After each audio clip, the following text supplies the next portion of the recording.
हमारे पूर्वजों की जो विरासत थी, हमारे पूर्वजों का इतिहास को जीवित करने के लिए और समाज के इतिहास को बताने के लिए हमारे एडवोकेट, हमारे पूर्वज जननायक राम जन्म बिंद जी आज के 36 साल पहले शुरुआत किए थे। और बड़ा दिन, क्रिसमस डे बड़ा दिन है, 25 दिसंबर। 25 दिसंबर के शुभ अवसर पर उनकी सोच थी कि मेरा समाज इस बड़ा दिन के अवसर पर बड़ा आदमी बनने और बड़े विचारों के साथ संकल्प लेकर बड़ी सोच के तहत बड़े ओहदा पर पहुंचने का काम करे। इसलिए बिंद दिवस मनाया जा रहा है। और चूंकि इतिहास बताया जाता है, मेरे समाज का इतिहास क्या है, क्योंकि इतिहास से प्रेरणा मिलती है, प्रेरणा से सोच बनती है, सोच से ताकत मिलती है, ताकत से राजनीतिक सत्य में भागीदारी मिलती है। इस सोच के तहत सारे विकास के लिए, समाज के सर्वांगीण विकास के लिए राम जन्मदिन ने 25 दिसंबर को चुन करके बिंद दिवस के रूप में मनाया। स्वतंत्रता सेनानी झूरी बिंद, अंगनो बिंद, अंतो बिंद, कंतो बिंद, जिन्होंने देश की आजादी में लाल किला पर झंडा गाड़ने का काम किया, मैं उनको सशक्त नमन करता हूं। साथ ही हम लोगों के समाज के सबसे पहला राजा बेन के वंशज हम हैं। राजा बेन को भी मैं सशक्त नमन करता हूं। महाराज बेणु को मैं सशक्त नमन करता हूं। राजा बेणु के पुत्र राजा पृथु, जिनके नाम पर पूरे पृथ्वी का नामकरण हुआ, मैं उन्हें भी सशक्त नमन करता हूं। मेरे मित्रों, हमारे महापुरुषों ने काफी संघर्ष करके देश को आजादी में कुर्बानी दिया।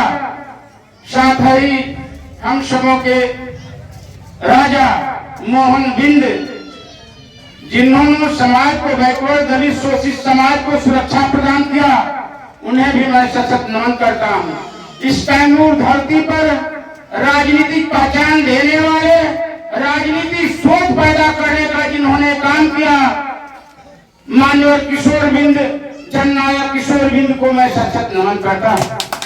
मेरे मित्रों, आज बिंद दिवस के अवसर पर सिसौड़ा ग्राम में के पावन पवित्र धरती पर हम आज बिंद दिवस मना रहे हैं। बिंद दिवस की पहचान, बिंद दिवस की शुरुआत करने वाले मान्यवर एडवोकेट जननायक राम जन्म बिंद ने बहुत सोच के तहत जिन्होंने बिंद दिवस का संचालन किया। मेरे मित्रों, उन्होंने आज के 37वां बिंद दिवस के रूप में हम मना रहे हैं। आज राम जन्म बिंद समाज को जागृत किया। आज बिंद दिवस के रूप में 25 दिसंबर को नामित किया और बिंद दिवस मनाने के लिए उन्होंने इस दिन को चुना।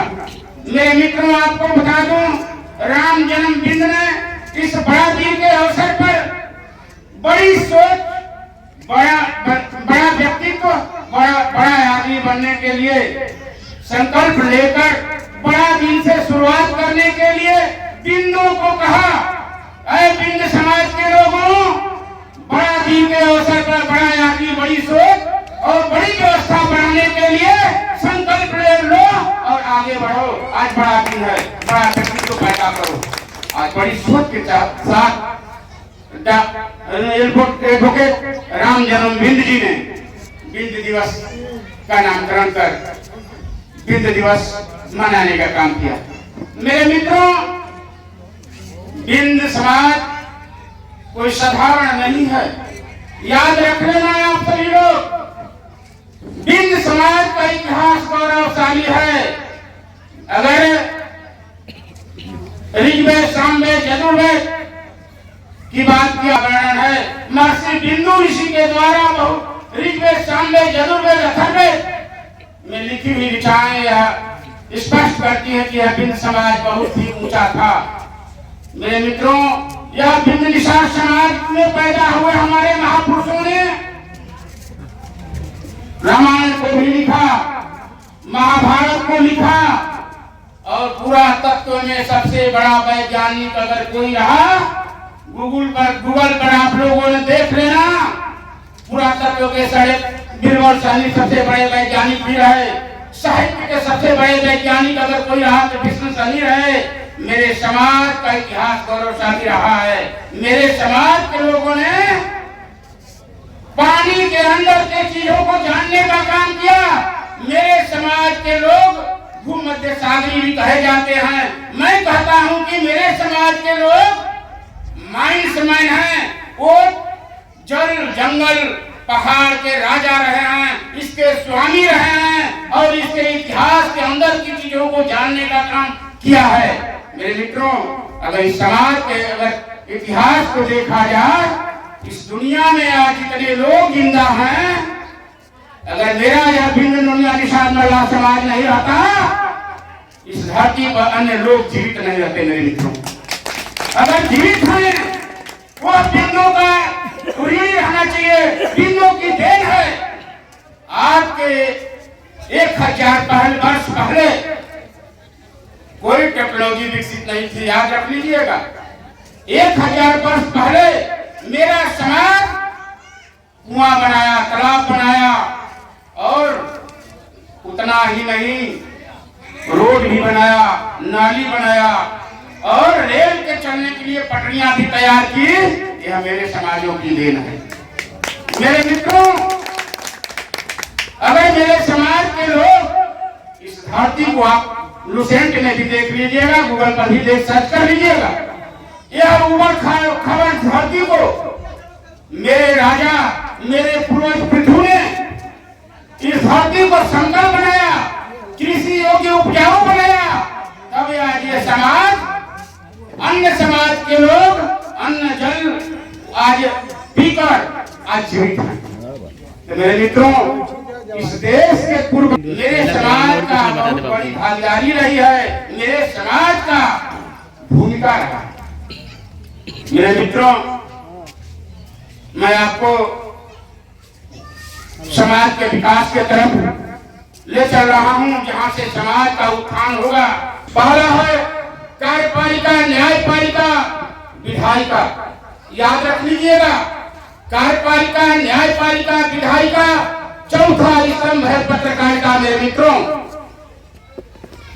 इसके अभाव के कारण मेरा समाज काफी पीछे है। आज केवल पॉलिटिकल पर राजनीति की बात हो रही है। मैं कहना चाहता हूं कि मेरे समाज के अगर नेता एमपी बन जाते हैं, एमएलए बन जाते हैं, मंत्री बन जाएंगे, मुख्यमंत्री बन जाएंगे, क्या चाहकर भी समाज का कल्याण कर सकते हैं? आप प्रस्ताव लाइएगा, आपका प्रस्ताव पारित नहीं होगा, क्योंकि आपका सिविल सर्वेंट नहीं है, आपका IAS IPS नहीं है, आपकी बातों का सम्मान नहीं करेगा, फॉलो नहीं करेगा। इसलिए हमें कार्यपालिका में भागीदारी की जरूरत है, हमें न्यायपालिका में भागीदारी की जरूरत है, हमें विधायिका में भी भागीदारी की जरूरत है। आज पत्रकारिता में भी भागीदारी की जरूरत है। अगर तीनों लोग अपने मन का करते हैं तो पत्रकार लोग हैं जो नकेल कसते हैं, उनको नाच कर जगह पर लाने की काम करते हैं। अगर पदाधिकारी बात नहीं सुनता है तो पत्रकार उन्हीं की अपनी गरीबों की आवाज, लोगों की आवाज सरकार तक पहुंचाने का काम करते हैं। इसलिए हमें 4 चीज की जरूरत है: कार्यपालिका, न्यायपालिका, विधायिका, चौथा स्तंभ पत्रकारिता है। मेरे मित्रों, मैं पूछना चाहता हूं जीते हुए नेता या हारे हुए नेताओं से,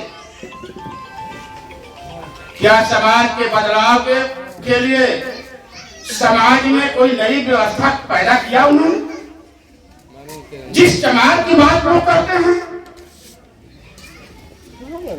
जिस समाज और पासी पासवान की बात करते हैं कि ये समाज बढ़ गया, अरे अनचेकेबल जाति थी, छुआछूत से दूर रहा करते थे, उनकी छाई से हम भागते थे, लेकिन वह समाज आज ऊंचाई पर चला गया।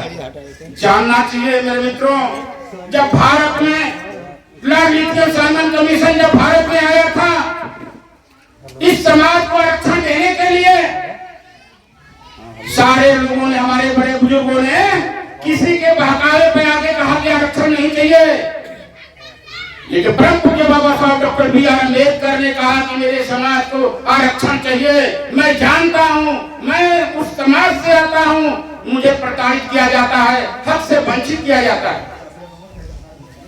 परम पूज्य बाबा साहब डॉक्टर बी.आर. अम्बेडकर ने लॉर्ड लिटियन साइमन कमीशन के समक्ष 3 बातें रखा।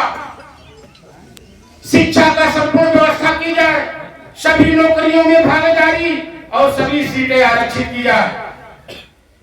देश जब गुलाम था, 1928 में लॉर्ड लिटियन साइमन कमीशन से लड़कर परम पूज्य बाबा साहब डॉक्टर बी.आर. अम्बेडकर ने अपने समाज को आरक्षण लिया। उतना ही नहीं, शिक्षा की संपूर्ण व्यवस्था भी कराया। 1928 में साइमन कमीशन ने 3 लाख रुपए और 3 छात्रावास के लिए पैसा दिया था। पहला छात्रावास एक सोलापुर बना, 2 छात्रावास मुंबई में बना। 1928 में SC/ST के बच्चों को पढ़ने के लिए महाराष्ट्र की धरती पर हॉस्टल का निर्माण कराया। उसी समय परम पूज्य बाबा साहब आरक्षण ले लिए थे।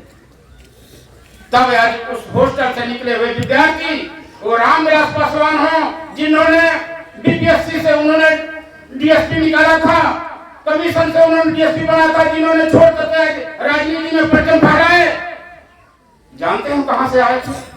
वो भी तो गरीब के बेटा थे ना, लेकिन हॉस्टल से पैदा हुए थे। मेरे मित्रों, इस समाज को आगे अगर बढ़ाना चाहता है ये समाज, मैं कहना चाहता हूं उस देश का अगर पहला हॉस्टल कोई रहा, कैमूर जिला में बिंद छात्रावास, निशांत बिंद छात्रावास विक्रमा बिंद मैंने बनाया। आज वहां 40 बच्चे रहकर पढ़ते हैं। अगर परिवर्तन चाहते हैं तो हमारे समाज का बदलाव शिक्षा से होगा। 2 ही हथियार हैं, याद रख लीजिएगा। पहला हथियार शिक्षा है, दूसरा का हथियार है राजनीतिक मास्टर चाबी। ये दोनों अगर अपने हाथों में आप लेंगे, आप अपने बच्चों को पढ़ाएंगे। जब आपका बच्चा पढ़ेगा तो लड़ेगा, आपका बच्चा पढ़ेगा तब बोलेगा, आपका बच्चा पढ़ेगा तब बढ़ेगा। आपका अगर बच्चा पढ़ा है पढ़ा नहीं सकता, इसलिए हमें शिक्षा की जरूरत है और शिक्षा से विकास होगा।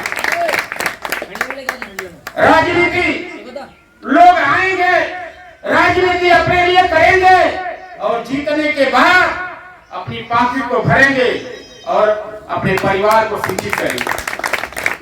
मैं कहना चाहता हूं कि आज अगर सामाजिक परिवर्तन चाहते हैं तो शिक्षा की व्यवस्था को मजबूत करिए। और राजनीतिक चाबी वो मास्टर चाबी है जो सदियों से बंद दरवाजे, सदियों से बंद ताले को खोलकर अपने समाज को हक और अधिकार दिया जा सकता है। अगर हक अधिकार दिया जाएगा तो उसके लिए राजनीतिक चाबी की जरूरत है, पॉलिटिकल की भी जरूरत है, तभी समाज का कल्याण कर सकते। मेरे मित्रों, जो समाज अनुशासित नहीं है वो कभी शासक नहीं बन सकता है। जिस समाज की गैर राजनीतिक जड़ें कमजोर हैं, वह समाज कभी भी राजनीति में सक्सेस नहीं हो सकता है। इसलिए मैं आग्रह करूंगा कि अगर मेरा समाज को आगे बढ़ाना है तो गैर राजनीतिक जड़ें हैं, शिक्षा, सामाजिक और आर्थिक, शैक्षणिक रूप से मजबूत करना होगा, तब इस समाज का सर्वांगीण विकास होगा। इसलिए गैर राजनीतिक जड़ों को मजबूत करना होगा। लेकिन मैं देखता हूं कि वो राजनीति के लिए लड़ जाते हैं। अरे मेरे मित्रों, इस कैमूर की किसी भी कोने में, इस कैमूर के किसी भी कोना में अगर जरूरत पड़ा है, यह विक्रमा बिंद सीना तान कर खड़ा रहा है और समाज को, सभी लोगों को छतरी पे करते हुए छाया दिया। मैं सबको बढ़ाऊंगा।